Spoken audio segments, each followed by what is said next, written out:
Dementia 15A. The second part is that I'm talking about today is communication by phone on behalf of the person that you're assisting as an advocate or proxy.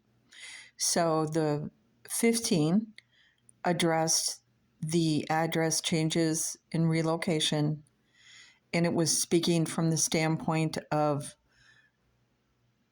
scamming and how your mail is actually being routed, if it's protective, if you should put different holds on it, etc. So what I'm talking about now is when you're doing things by phone. So specifically, unless you're a financial power of attorney, it is going to be difficult, at least depending on your bank or credit union and your state regulations. The person with the account has to be present, even for a change of address. Excuse me. And it cannot be something that you can just, if you have it on a mail forward that's not adequate, it is only good for a certain amount of time and then somebody will have access to it. As I said, this is not so much about the physical mail, it's about what you have to do. So this may require you to be in person. I believe I made the call and it required an appointment with the personal banker. So everything is maybe possibly going to be scrutinized from the standpoint of being notarized with somebody present. I don't know that you can be a proxy. So that would be something like a financial power of attorney. You can certainly be there to assist. But again, as I'm going to tell you about phone calls, the clarity needs to be there. And I know that you're dealing with early stage dementia. We're talking about the person is still competent. So a little checklist comes in handy. On a phone call, federal agencies are not going to address you at all as a proxy until the person confirms who the account is under, and that is in fact them. So the name, the social security number, phone number, Medicare number, whatever they're asking for. Have those things handy for that person. You cannot intervene at that point. When they verify that this is the actual person, then you can establish that I would like this person to be part of the call. They'll ask your relationship and they'll ask if it's just for this call or if you're now a proxy. So what you want to do after that point is, before you decide to become a proxy, is discuss with your person that whether they have an email address that you have access to, or if it's routed to your email address, if that is in fact appropriate. Because again, with HIPAA laws, it does not necessarily mean that everything you're getting consent to view and have access to everything, including hyperlinks or anything in that regard. So the two of you, once you decide what that is, I strongly advise that you put that in writing and date it and be very specific about what you will and won't do. And then also you should have somebody that is,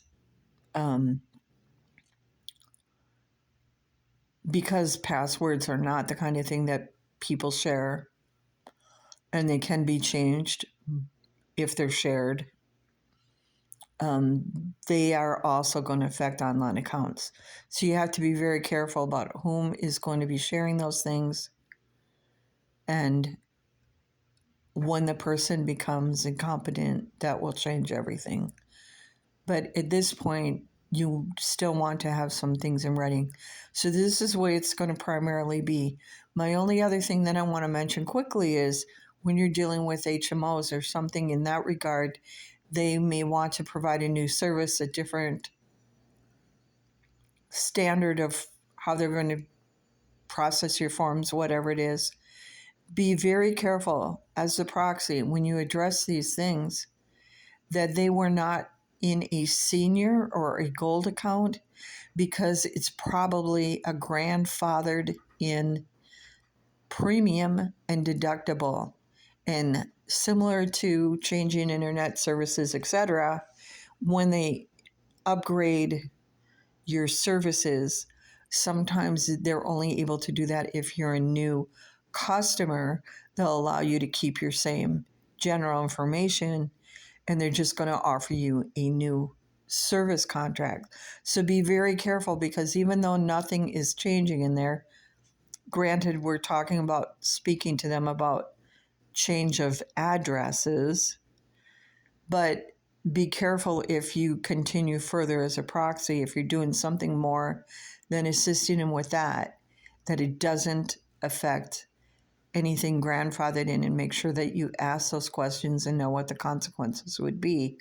At that point, then if you are going to be part of a medical aspect and there's a financial person handling that, please share that information with them so that as they see these changes coming through the accounts, they can account for the various price changes, or however that's going to be submitted from the insurance.